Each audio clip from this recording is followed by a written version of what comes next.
Chapter 24. Spring again was a time of flowers, and water ran in the ravines and flowed down to the sea. Many birds came back to the island. Tanner and Lorei built a nest in the tree where they were born. They built it of dry seaweed and leaves, and also with hairs off Rontu's back. Whenever he was in the yard while it was being made, they would swoop down if he was not looking and snatch a beakful of fur and fly away. This he did not like, and he finally hid from them until the nest was finished. I had been right in giving a girl's name to Lorei, for she had laid speckled eggs, and with some help from her mate, hatched 2 ugly fledglings, which soon became beautiful. I made up names for them and clipped their wings, and before long they were as tame as their parents. I also found a young gull that had fallen from its nest to the beach below. Gulls make their nests high on the cliffs, in hollow places on the rocks. These places are usually small, and often I had watched a young one teetering on the edge of the nest and wondered why it did not fall. They seldom did. This one, which was white with a yellow beak, was not badly hurt, but he had a broken leg. I took him back to the house and bound the bones together with 2 small sticks and sinew. For a while he did not try to walk. Then, because he was not old enough to fly, he began to hobble around the yard. With the young birds and the old ones, the white gull and Rontu, who was always trotting at my heels, the yard seemed a happy place. If only I had not remembered to talk. If only I had not wondered about my sister Ulape, where she was, and if the marks she had drawn upon her cheeks had proved magical. If they had, she was now married to Nanko, and was the mother of many children. She would have smiled to see all of mine, which were so different from the ones I always wished to have. Early that spring I started to gather abalones, and I gathered many, taking them to the headland to dry. I wanted to have a good supply ready if the Aleuts came again. One day, when I was on the reef filling my canoe, I saw a herd of otter in the kelp nearby. They were chasing each other, putting their heads through the kelp, and then going under and coming up again in a different place. It was like a game we used to play in the brush when there were children on the island. I looked for Monani, but each of them was like the other. I filled my canoe with abalones and paddled toward the shore, one of the otter following me.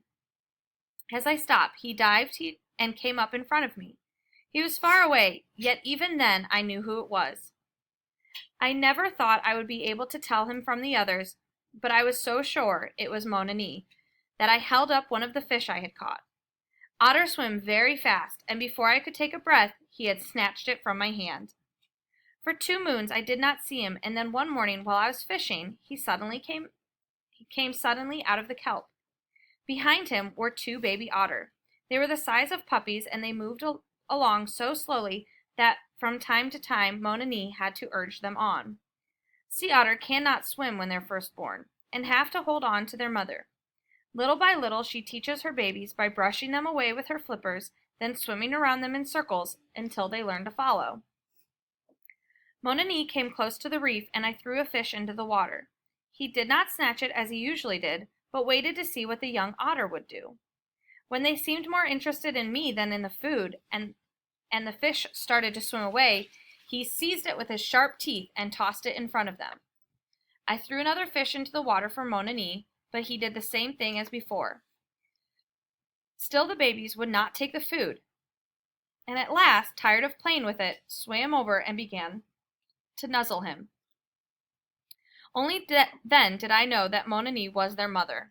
Otter mate for life, and if the mother dies, the father will often raise the babies as best he can. This is what I thought happened to Monani. I looked down at the little family swimming beside the reef. Monani, I said, I'm going to give you a new name. It is Wonani, which fits you because it means girl with the large eyes.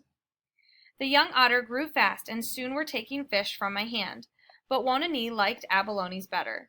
She would let the abalone I tossed to her sink to the bottom and then dive and come up holding it against her body with the rock held in her mouth.